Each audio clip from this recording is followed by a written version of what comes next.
the restrictions that have been placed on churches. And some of those restrictions were draconian in nature. Now, look, I think you got to be cautious. Pastors are being cautious. They're limiting the numbers of people that are going to their churches. Wes, in addition to being a retired colonel in the United States Army, you're a pastor.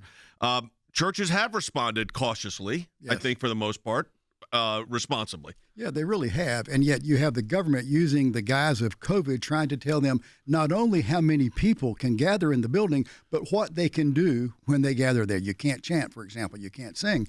And so, the First Amendment is foundational to who we are as the American people, and that includes the free exercise of religion. And yet, more and more left-leaning politicians, governors, mayors, and what have you are encroaching on that fundamental freedom that's in our Constitution. We're going to talk about this also during the week here, because this targeting the churches it got to the nature, Harry, where it was absurd. I mean, the idea that you put restrictions in place in the beginning, sure, we didn't even understand the nature of what we were dealing with, but then they had a one-size-fits-all approach to everything. You had a worship center that could hold 5,000 people, and they would say it's 25% occupancy or 50 people, whichever's less. Absolutely. And so in reality, churches and religious institutions were disproportionately targeted for discriminatory regulations.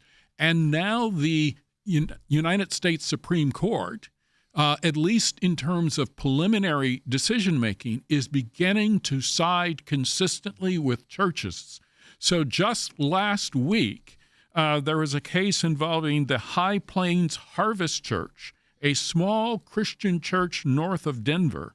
They argued before the United States Supreme Court that the coronavirus restrictions implemented by the Democratic governor, which limited the capacity of worship services in some areas to 25% or a maximum of 50%, wrongly targeted indoor religious services, subjecting them to harsher rules than, let's say, Lowe's and Home Depot. And so the United States Supreme Court is now developing a pattern of providing a defense in favor of religious liberty so long as the churches are acting reasonably. The first couple of cases were not so great coming out of the Supreme Court of the United States. Caesar's Palace won.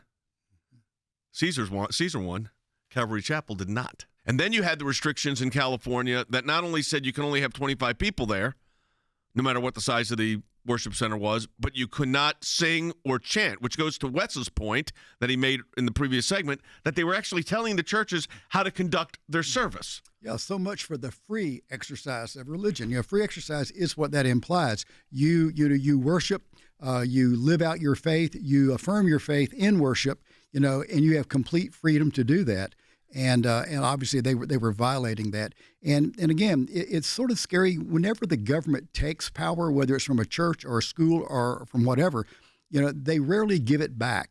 And so, as you said, Jay, having a Supreme Court with 9 justices now there is very, very important to ensure the free exercise of religion, whether it's in churches or in schools or in the military.